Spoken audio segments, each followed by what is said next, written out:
ಶಿವಣ್ಣ ರಾಮ್ ಚರಣ್ ಜೊತೆಗೆ ನಟಿಸೋದು ಕನ್ಫರ್ಮ್ ಆಗಿದೆ.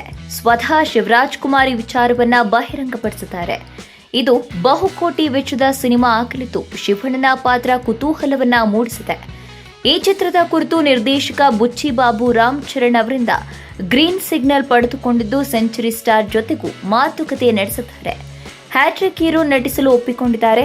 ಆದರೆ ಅವರ ಪಾತ್ರದ ಬಗ್ಗೆ ಆಗಲಿ ಕಥೆ ಬಗ್ಗೆ ಆಗಲಿ ಯಾವುದೇ ಸುಳಿವು ಕೂಡ ಬಹಿರಂಗವಾಗಿಲ್ಲ. ಇದೊಂದು ಗ್ರಾಮೀಣ ಭಾಗದ ಕಥೆಯಾಗಿದ್ದು ಶಿವರಾಜ್ ಕುಮಾರ್ ಈ ಚಿತ್ರದಲ್ಲಿ ರಾಮ್ ಚರಣ್ ಗುರುವಿನ ಪಾತ್ರದಲ್ಲಿ ನಟಿಸಲಿದ್ದಾರೆ ಎನ್ನುವ ಮಾತುಗಳು ಕೇಳಿ ಬರ್ತಾ ಇವೆ.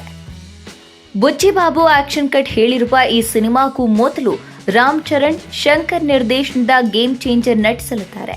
ಇದಾದ ಬಳಿಕ ಶಿವಣ್ಣ ಜೊತೆಗಿನ ಸಿನಿಮಾದಲ್ಲಿ ನಟಿಸಲಿದ್ದಾರೆ.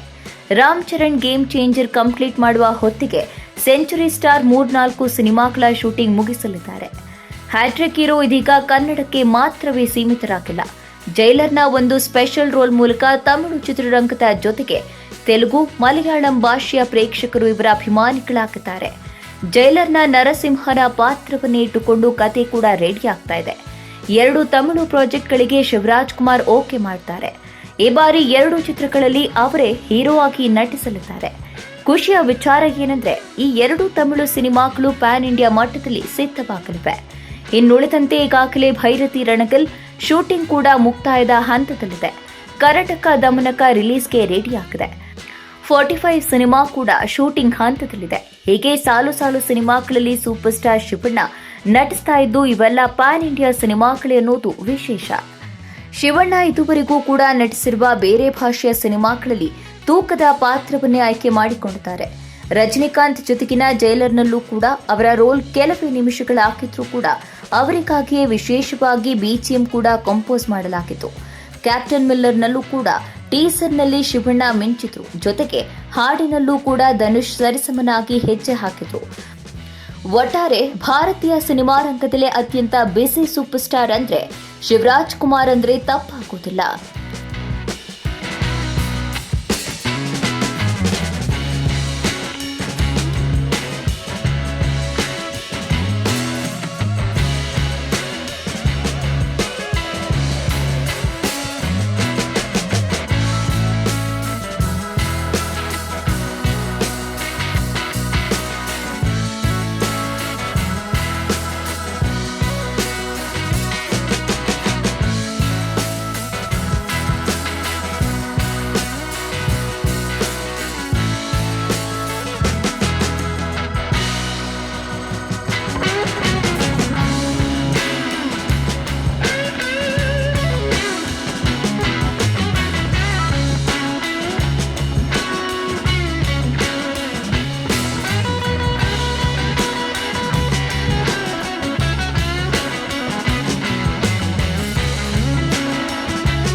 ಪ್ರಜಾಮಾರ್ಗ ನ್ಯೂಸ್, ಇದು ಜನಸಾಮಾನ್ಯರ ಧ್ವನಿ.